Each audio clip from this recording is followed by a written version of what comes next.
Alhamdulillah, segala puji milik Allah Subhanahu wa taala wa azza wa jalla yang menggenggam semua nyawa dan memegang semua urusan makhluk-makhluknya.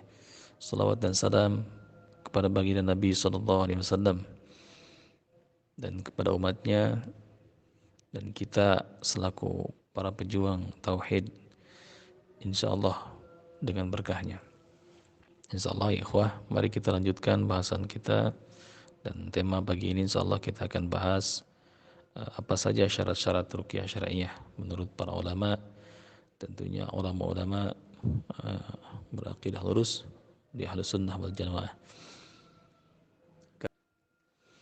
Alhamdulillah, segala puji milik Allah Subhanahu wa taala wa azza wa jalla yang menggenggam semua nyawa dan memegang semua urusan makhluk-makhluknya. Salawat dan salam kepada baginda Nabi sallallahu alaihi wasallam dan kepada umatnya dan kita selaku para pejuang tauhid insyaallah dengan berkahnya. Insyaallah ya ikhwah, mari kita lanjutkan bahasan kita dan tema pagi ini insyaallah kita akan bahas apa saja syarat-syarat ruqyah syar'iyyah menurut para ulama.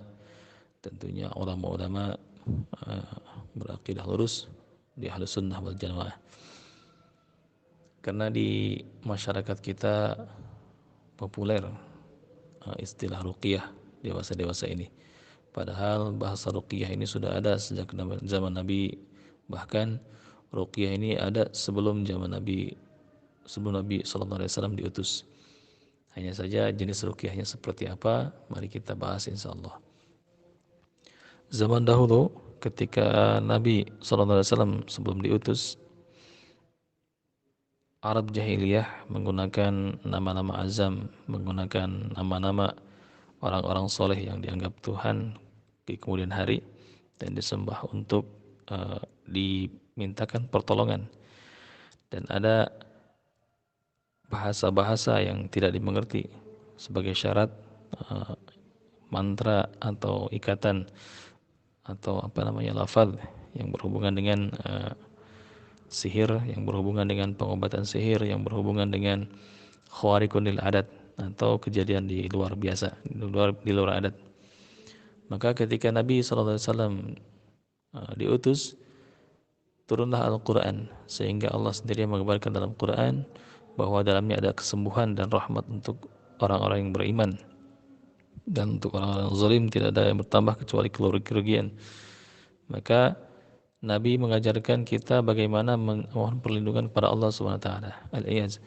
Dan juga Nabi mengajarkan bagaimana mengobati atau menuntaskan masalah atau memberi solusi dengan Quran itu sendiri, dengan hal-hal yang setiap hari kita amalkan, yang kita bersahabat dengannya, yaitu Al-Quranul Karim dan zikir-zikir, bahkan doa-doa yang ma'ruf, sebenarnya doa-doa yang dikenal dan dengan cara yang sangat mudah.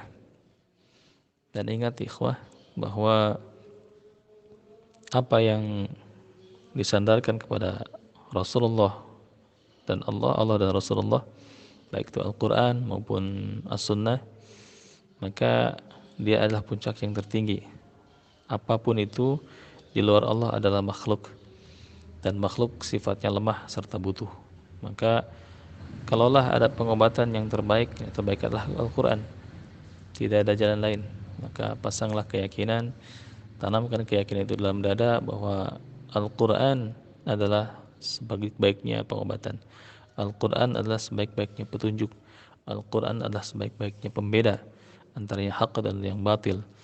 Maka kembalilah kepada Al-Quran. Nah, bahkan mereka para sahabat Quran adalah orang-orang yang dirindukan dan orang-orang yang nanti mendapat syafaat di hari kiamat oleh Al-Quran ini. Iqra'ul Quran, kata Nabi, baca kalian Al-Quran, fa innahu ya'ti yaumil qiyamati syafi'an li ashabihi. Maka sungguhnya Al-Quran nanti pada hari kiamat akan datang memberi syafaat pada sahabat-sahabatnya. Artinya memberi syafaat pada siapa-siapa yang membacanya, baik itu yang dihafal maupun yang dibaca secara murattal seperti biasa. Syekh Muhammad bin Yusuf Al-Jawlani dalam bukunya Ruqyah Syar'iyyah halaman 89 sampai 90 menyebutkan bahwa syarat-syarat uh, ruqyah dikatakan sesuai dengan syariat, setidaknya ada 3 syarat. Ini berdasarkan ijma' para ulama yang beliau nyatakan sendiri dalam kitab tersebut. Pertama, bacaan yang digunakan atau hendaknya Al-Quran bacaan yang dibaca adalah Al-Quran atau dengan sifat atau dengan asma'nya. Jadi ruqyah yang dikatakan syariat adalah bersumber dari Al-Quran bacaannya, atau asma-asma Allah atau sifat-sifat Allah yang disandarkan kepadanya. Yang kedua, berbahasa Arab atau yang bisa dimengerti maknanya, bukan dengan lafaz-lafaz yang tidak dimengerti sebagaimana jampi-jampi atau misalkan roki atau misalkan jimat atau mantra yang dipakai oleh biasa mereka di kalangan dukun. Maka jelas sekali, pertama tadi bacaannya Al-Quran atau doa-doa Nabi atau asma wa sifat. Yang kedua, bahasa Arab yang digunakan ketika meruqyah atau yang bisa difahami maknanya. Yang ketiga, berkeyakinan bahwa yang menyembuhkan pada dasarnya bukan pengobatannya, tapi yang menyembuhkan dan menjadi asbab dan menjadi titik penyembuhan adalah biidznillah, izin dari Allah Subhanahu wa taala. Maka tidak ada daya dan upaya apa yang dilakukan oleh makhluknya, dan bersandar kesembuhan dari Allah Subhanahu wa taala. Maka guru-guru kami berkata bahwa kalaulah ruqyah kita ini tidak berhasil dan tidak menyembuhkan pada waktu itu, setidaknya kita telah menyembuhkan, kita telah mengusahakan kesembuhan, dan kesembuhan yang hakiki yaitu akidah. Kita telah berjuang untuk melakukan ikhtiar kesembuhan bagi saudara kita yang terlilit dan terbelenggu oleh masalahnya, dan kita telah memudahkan urusan orang lain, dan kita telah menolong mengambil kembali mereka ke jalan yang seharusnya mereka menempati di jalannya, itu jalan yang lurus di dalam Islam.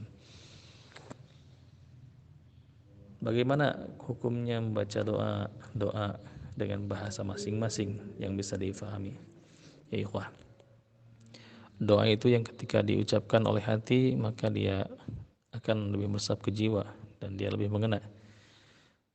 Dan kalau menggunakan bahasa Arab, kita ada berkah di sana. Kalau kita tidak faham bahasa Arab, maka tidak mengerti bahasa Arab, cukup dengan bahasa kita, bisa seperti itu. Hanya berkah berbeda dengan berbahasa Arab dan kita mengerti maknanya, atau menggunakan bahasa Arab tapi tidak dimengerti maknanya. Kalau kita berdoa dengan bahasa Arab dan tidak dimengerti maknanya, ini sama seperti seorang yang meminta tapi tidak tahu apa yang dia minta. Seorang membaca dan tidak tahu apa yang dia baca.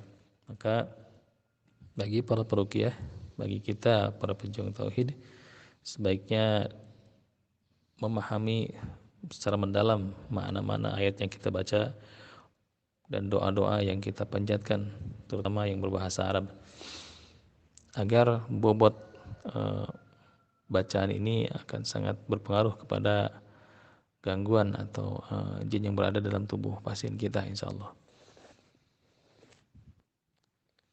Bahkan pendapat yang lain, pernah Imam Rabi rahimahullah bertanya kepada Imam Syafi'i rahimahullah ta'ala mengenai perbuatan yang dilakukan dengan Al-Quran atau ruqyah, dan jawab beliau rahimahullah, tidak mengapa meruqyah dengan kitab Al-Quran dan zikir-zikir yang ma'ruf, artian zikir-zikir yang difahami.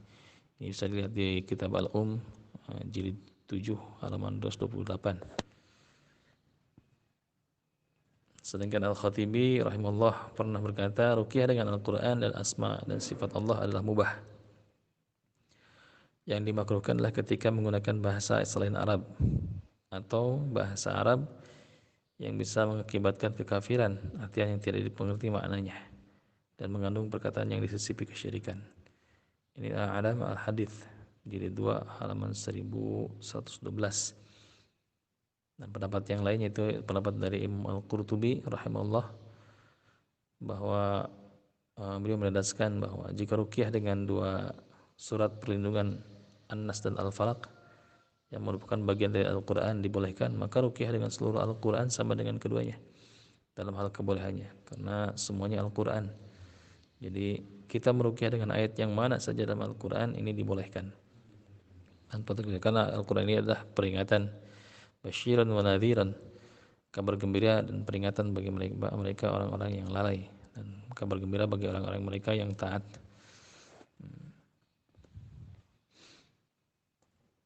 Bahkan Syekh Ibnu Abdul Abbar rahimahullah mengatakan bahwa hukum mengusir setan dengan bacaan Al-Quran, zikir, dan azan ini boleh. Dan ini terdapat pada banyak riwayat. Silakan lihat kitabnya Al-Tahmid, jilid 19 halaman 46.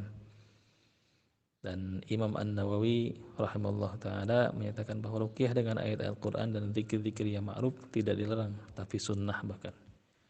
Ya, dari Syarah Muslim halaman 168 jilid ke-14. Ruqyah dengan ayat Al-Quran dan zikir-zikir yang ma'ruf tidak dilarang, bahkan sunnah. Lawan sunnah adalah bid'ah dan munkarah. Maka ketika seorang mulai mengajukan dalil bahwa ruqyah ini hal yang baru, seharusnya dia bertanya, dengan apa selama ini dia meruqyah, dengan apa selama ini dia melakukan pengobatan, apakah dengan khodam, apakah dengan bantuan jin, apakah dengan nama-nama selain nama Allah, apakah dengan doa-doa yang memang sifatnya dilarang dan mengandung kesyirikan di dalamnya. Maka ittaqillah, takutlah kepada Allah, wa tubu ilallah, dan taubatlah kepada Allah. Kita dengan mudah bisa membedakan mana ruqyah syariah dan mana ruqyah syirkiyah. Yang di awal kajian dulu kita pernah bahas ciri-ciri jenis-jenis ruqyah syirkiyah, ruqyah yang menggunakan bantuan jin di dalamnya, atau ruqyah yang tidak disalahkan kepada syariat. Di antaranya yaitu pertama, ciri-ciri mereka adalah bacaan yang digunakan adalah bukan bacaan dari Al-Quran, bahkan bacaan Quran atau disisipi dengan bahasa-bahasa azam, atau Al-Quran yang dimodifikasi. Artian bacaannya Al-Quran tapi dia ada tambahan-tambahan dari bahasa-bahasa, misalkan bahasa Sunda, Jawa, dan lain sebagainya.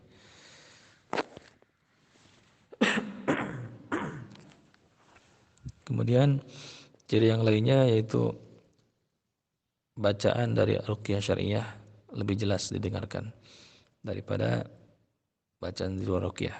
Misalkan mantra yang dibacakan biasanya lebih samar atau hanya komat kamit dari mulut seseorang. Ini karena di sana mengandung uqad, mengandung ikatan, mengandung yang mana tidak boleh semua orang mengikutinya. Dan harus perlu ritual khusus, seperti misalkan seorang memasuki dunia pengobatan yang sifatnya syirkiyah dengan bantuan khodam jin dan lain sebagainya, dengan bantuan syaitan bahkan, maka dia harus berkenalan dulu, harus mengikat perjanjian dulu atau muamalah dulu, akad dulu dengan mereka dengan berupa wirid-wirid yang tidak disunahkan. Kemudian dengan puasa-puasa atau ritual tertentu seperti puasa mati geni, puasa ngebleng, puasa muti, dan lain sebagainya, sehingga mereka memiliki kendali atas jin-jin yang mereka kendalikan. Dan ketika dibacakan, dipanggillah jin tersebut untuk melakukan proses penyembuhan atau kerjasama dalam hal ini meringankan pasien atau mengikhtiarkan kesembuhan. Sehingga inilah yang dilarang. Berlindung hanya kepada Allah, ini hanya malah mendoakan Allah dalam hal perlindungan. Dan lama-kelamaan orang seperti ini dan bahkan pasien-pasiennya meyakini bahwa ada kekuatan lain selain kekuatan Allah Subhanahu wa taala. Ada asbab lain dan ada pengaruh lain, ada yang bisa membuat athar kerja selain daripada qudratillah, qudrat Allah Subhanahu wa taala. Maka sebaiknya berhati-hati, dan kita tidak diajarkan untuk bersuuzon atau berburuk sangka pada siapapun.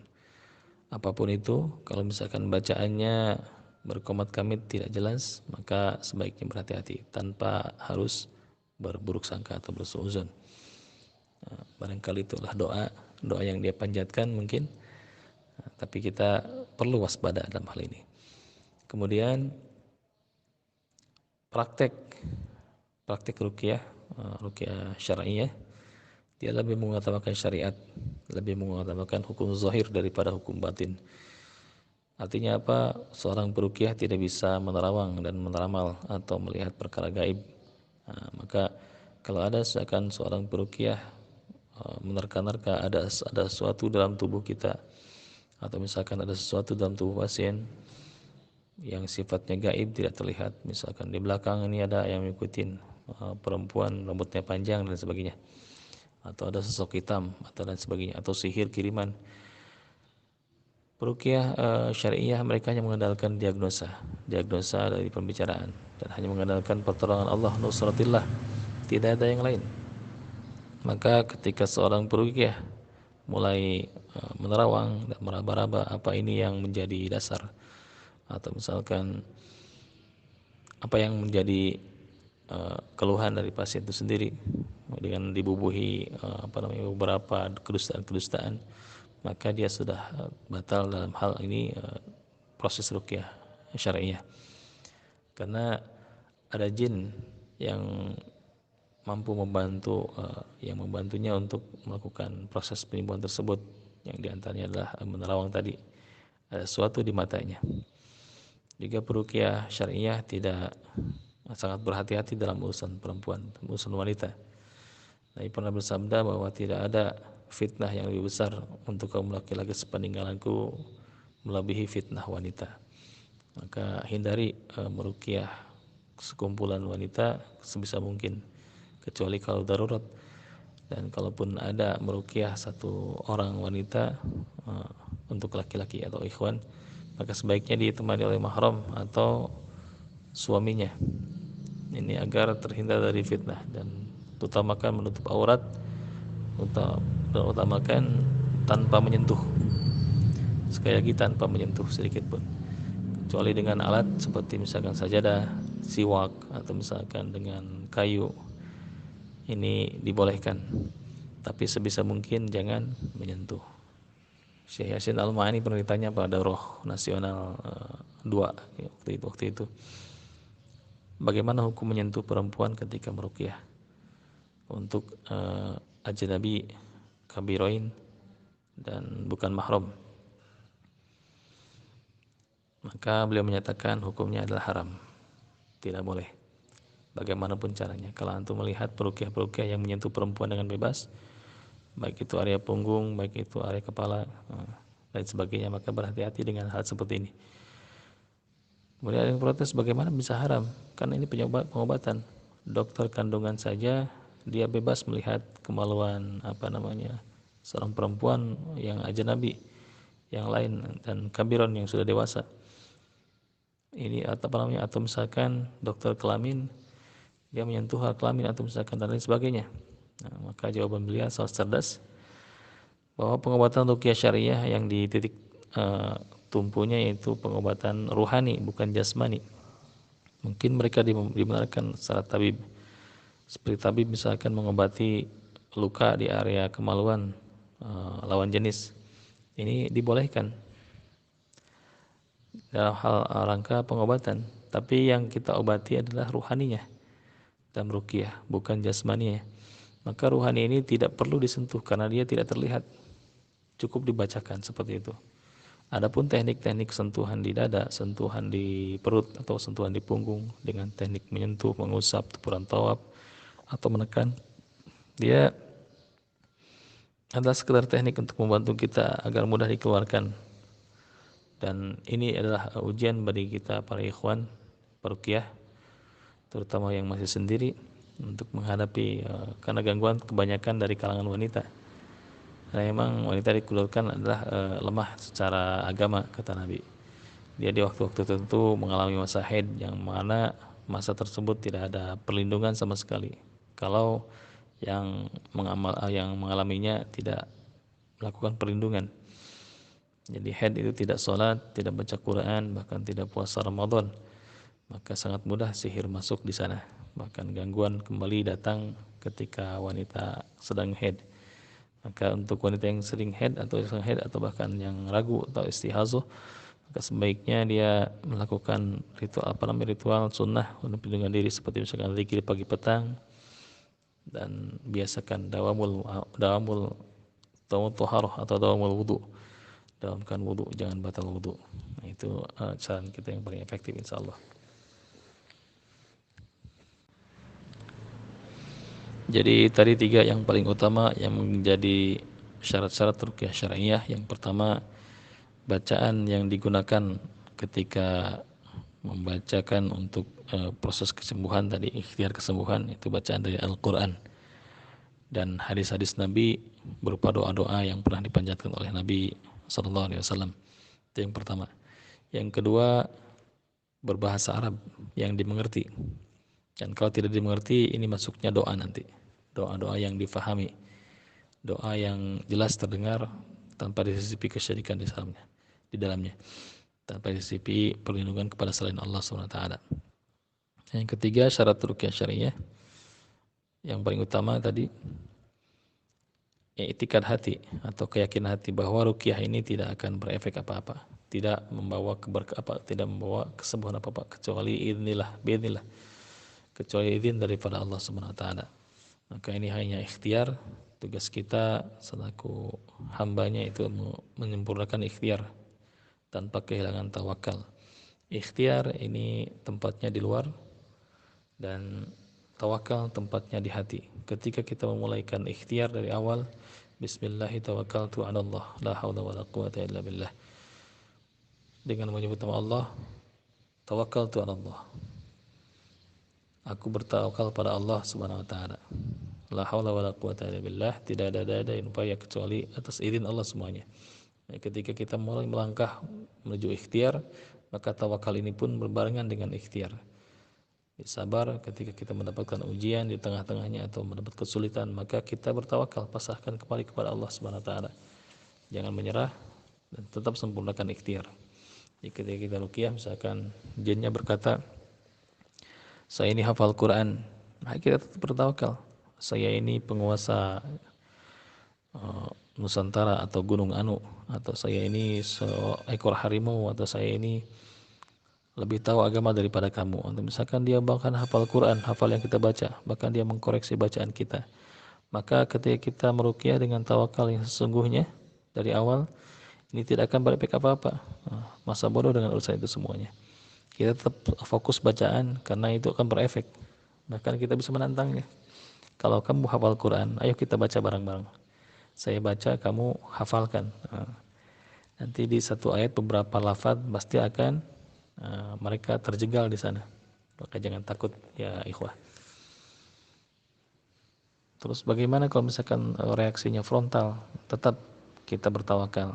Maka yang menyembuhkan, yang yang membuat menurunkan kesembuhan dan keberkahan dalam Quran adalah Allah sendiri.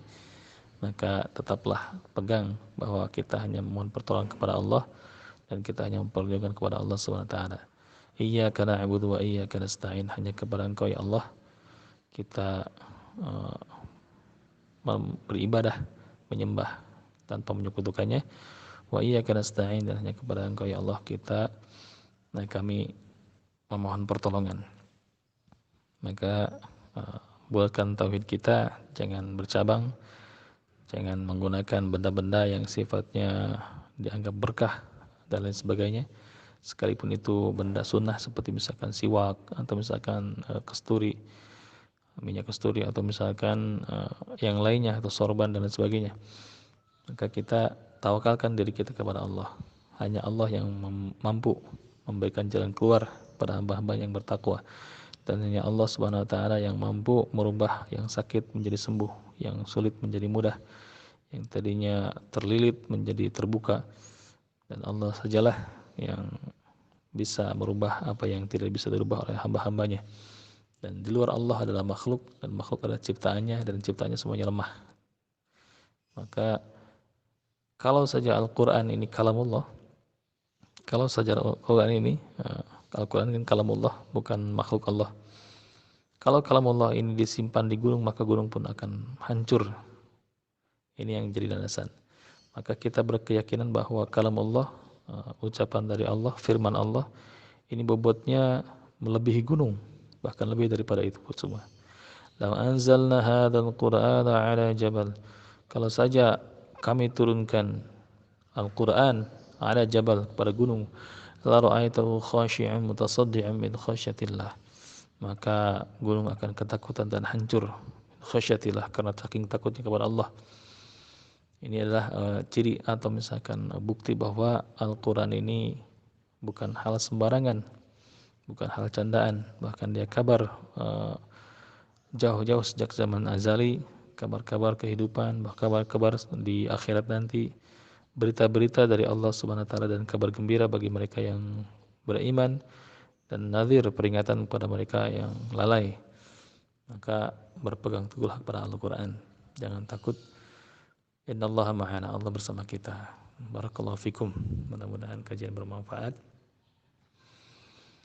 Silakan bertanya dan silakan berkomentar dan menambahkan barangkali ada hal yang perlu ditambahkan, atau barangkali bertanya via Japri, silakan. Insyaallah kita uraikan, dan kalau bisa jawab kita jawab, dan kalau tidak kita referensikan ke ustadz yang lain insyaallah. Barakallahu fikum. Allahumma inna na'udzubika min ilmin la yanfa' wa na'udzubika min qalbin la yakhsha. Subhanakallahumma bihamdika asyhadu an la ilaha illa anta astaghfiruka wa atubu ilaik. Assalamualaikum warahmatullahi wabarakatuh.